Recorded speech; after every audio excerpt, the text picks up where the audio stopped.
안녕하세요. 코리아 루터입니다. 좋아요, 구독 눌러주세요.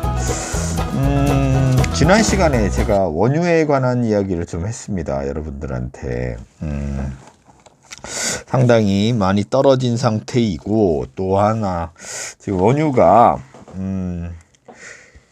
지금 약간 메리트가 있다고 저 말씀을 드렸어요. 그리고 좀 장기간 보시라고 말씀을 드렸고요.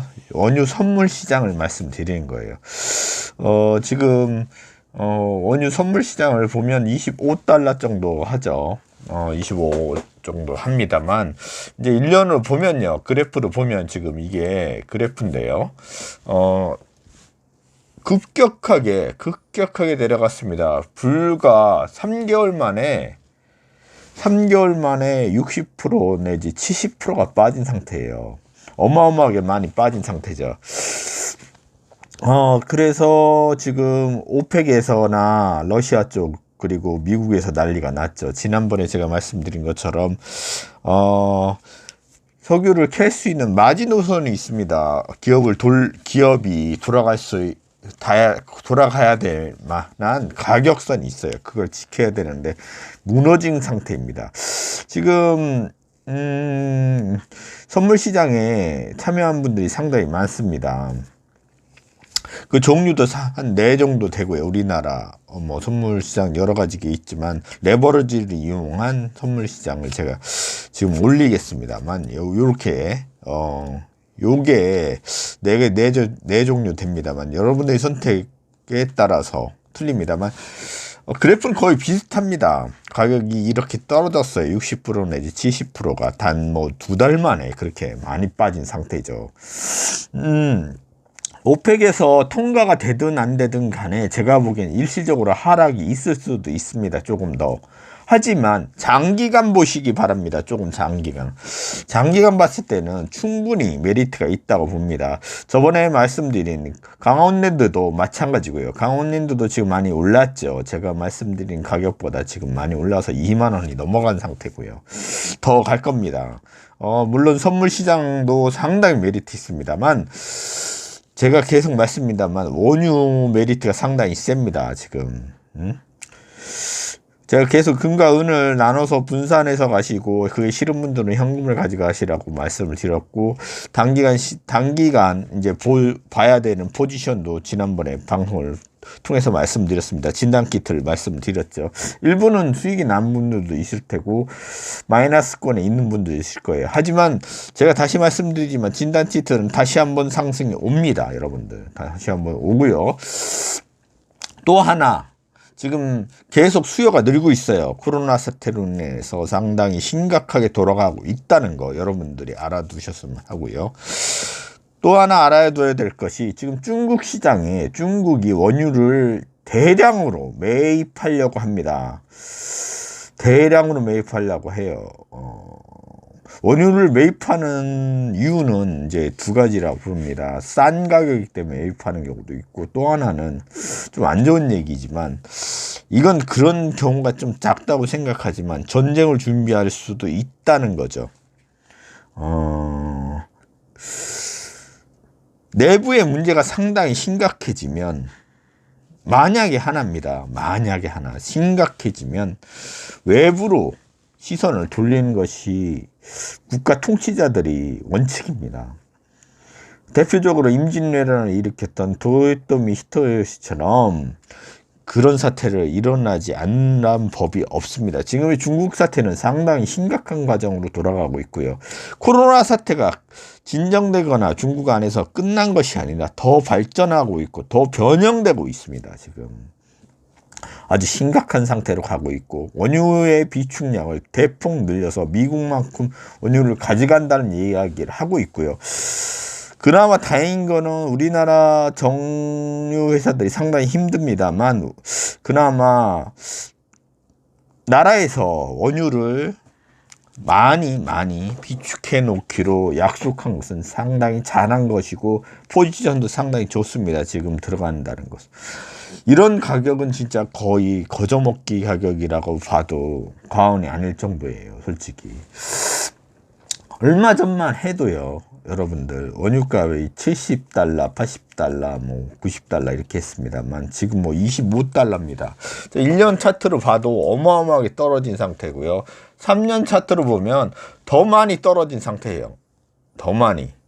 얘네들 경제 마지노선이 45달러 정도 가야 된다고 말씀드려요. 45달러 내지 50달러 가야지 우리나라 정유회사들이 장기간 계약한 것들이 어느 정도 원활하게 소진되고요. 그리고 사우디나 러시아 그리고 미국의 세일오일 하는 가스 세일오일 회사들이 S모빌이나 이런 회사들이 원활하게 회사를 운영할 수 있다는 거죠.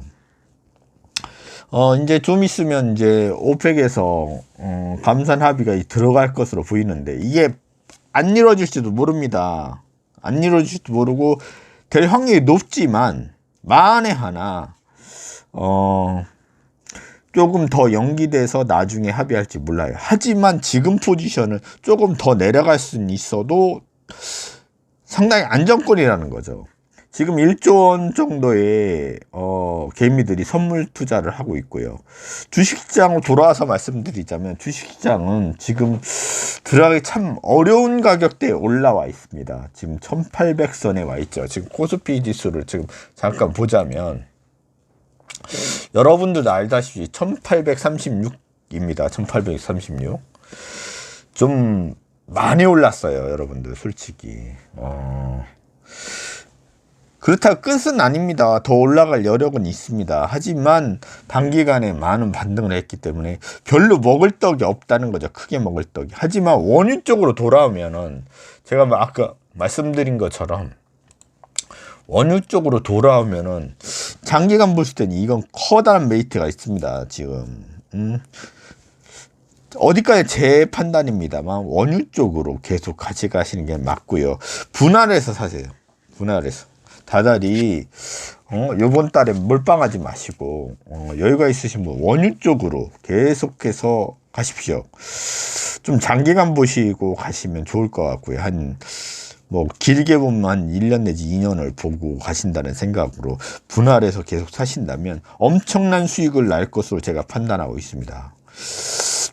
저 또한 그쪽으로 또 이제 생각을 하고 분산 투자를 계속 할 거니까요. 여러분들 계속 말씀을 드립니다만 분산 투자를 하셔야 되고요. 그런 방향으로 이끌고 가셔야 됩니다. 원유 시장이요. 상당히 여러분보다 생각하는 것보다 지금은 상당히 어렵죠. 비행기도 안 뜨고 뭐 상당히 어렵습니다만 상황이 언제 급변할지 모르는 게 원유 시장입니다. 그렇다고 해서 뭐 앞으로 대세가 전기차인데 원유가 뭐 많이 쓰이겠냐 하지만 여러분들 아직은 아니라는 거죠. 아직은 전기차가 대세는 아니잖아요. 여러분들 알다시피 우리나라만 해도 확실히 느낄 수 있고요.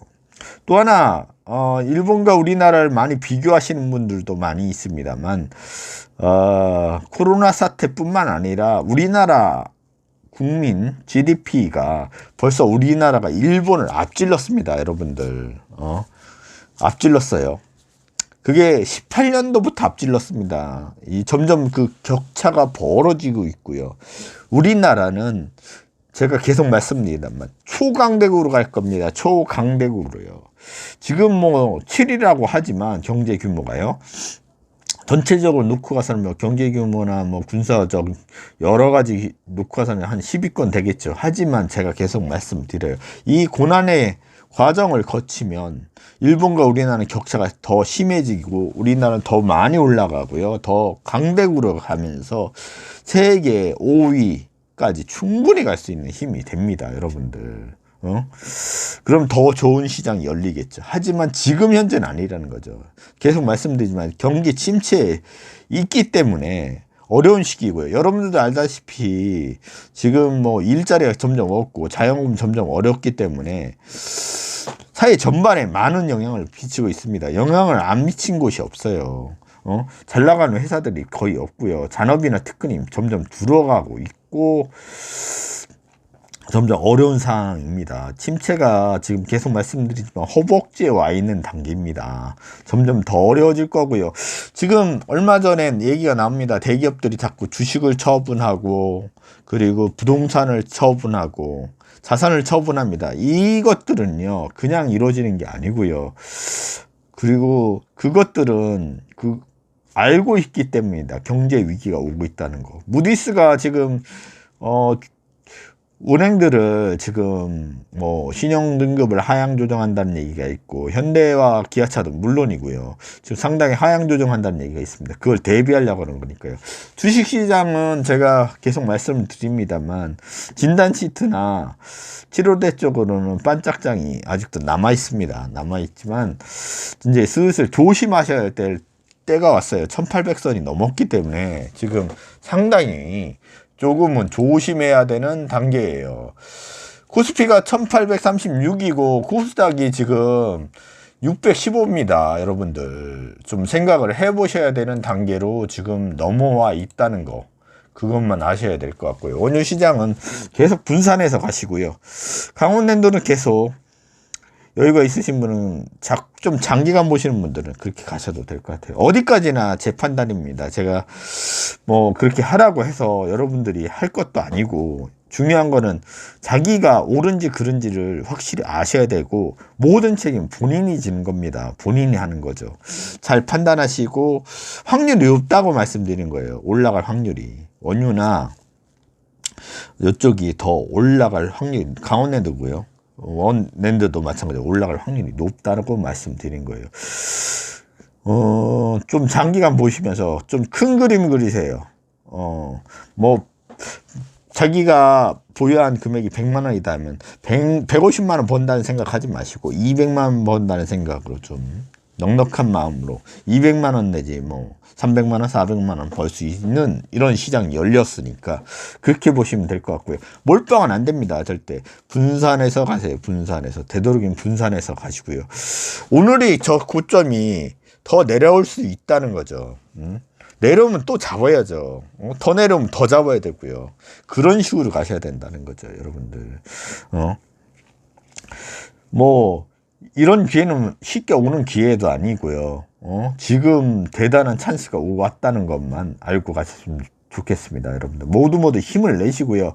이제 선거가 얼마 안 남았습니다. 선거 방송도 좀 할까 합니다. 정치 얘기를 거의 제가 안 했습니다만 따로 하나를 만들어서 선거 얘기를 좀 간단히 할까 합니다. 선거 얘기는 경제 얘기하고 약간 연연한 관계가 있어서, 밀접한 관계가 있어서 말을 안 할 수는 없고요. 그래도 조금은 하고 넘어갈까 합니다. 지금은 아니고요.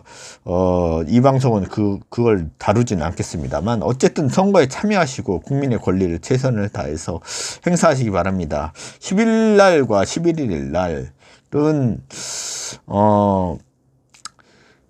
투표일이 아니지만 가서 투표를 하실 수 있죠. 가서 좀 투표 좀 하시고요. 시간이 되시는 분들은. 그리고 본격적으로 4월 15일 날이 선거 날이니까 그날 시간이 되시는 분들 그때 하셔도 되고요. 어쨌든 국민의 도리로서 그걸 꼭 참여하시기 바랍니다. 모두가 부자 되는 그날까지 제 방송은 계속 될 거고요. 모두 화이팅 하시고요. 제가 다시 말씀드리지만 원유 레버러지 선물에 분할을 해서 들어가세요. 분할해서. 제 포지션 계속 말씀드립니다만 금과은에 투자하시는 게 맞고요. 그 어느 정도 이게 자기 재산의 10% 정도는 가지고 있다면 그건 안전자산입니다. 그게 싫으신 분들은 이제 현금을 보유하시고요. 그리고 이제 투자할 때는 지금 중국 시장이 아직 안 열렸지만 원유가 투자 메리트가 있기 때문에 강원랜드하고요. 계속 말씀을 드리는 거예요. 그쪽으로 가셔야 된다고. 그렇게 보시면 될 것 같습니다. 모두가 부자 되는 그날까지 제 방송은 계속될 거고요. 모두 화이팅 하시기 바랍니다. 모두 힘을 내시고 모두 부자 되시기 바랍니다. 안녕히 계십시오. 지금까지 코리아 노트였습니다. 안녕히 계십시오.